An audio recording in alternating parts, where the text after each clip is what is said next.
Welcome back to the channel, y'all.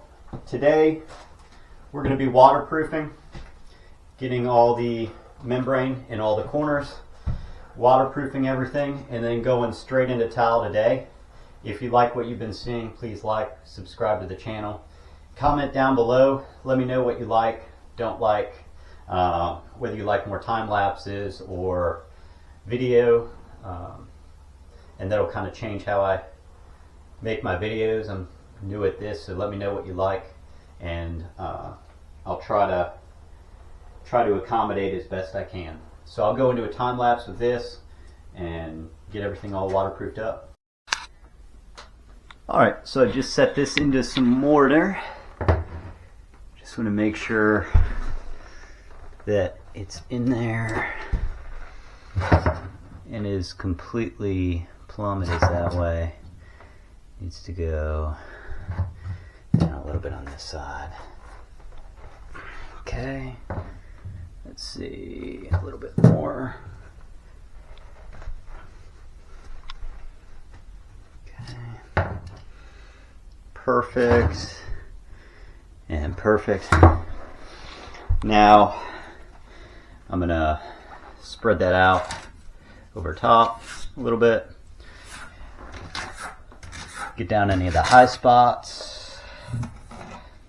And then what I'm going to do is put over the membrane over top of this, and it should stick to the that little fabric there. I just want to make sure that this ring is set in there, not going to move. Take some excess out of here.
What I've done is I've cut two of the tiles in half, and I've just measured using this 6-inch strain that I'm going to be using, measuring off of that, and that's going to be what the envelope cut is going to look like. Just got to be careful and cut some really straight lines. I'm using an angle grinder and like the cheapest cutting discs I could find on Amazon. They're I can't even read that brand, but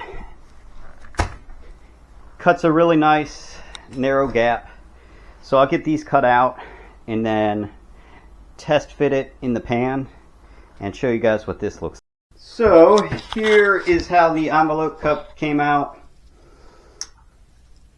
I know it looks like there's a gap there. I just haven't adjusted it. This is just roughing it in. The lines came out pretty good. I like how it looks overall. I just need to sand the edges so that there aren't any chips or anything like that. There are a couple areas like right here. I don't know if you can see that. There's a couple little chips. Not that you'd notice it with grout, but I'm going to bevel the edges a little bit. just to kind of even that out so that if someone was looking really, really close, you wouldn't notice it. So as you can see, I'm covered with this dust. So I think that's going to do it for today. I'm going to clean up. This still isn't dried underneath, so I'm going to pull these up, let it harden completely, and then next time I'm going to waterproof all this and start cutting the rest of the tile.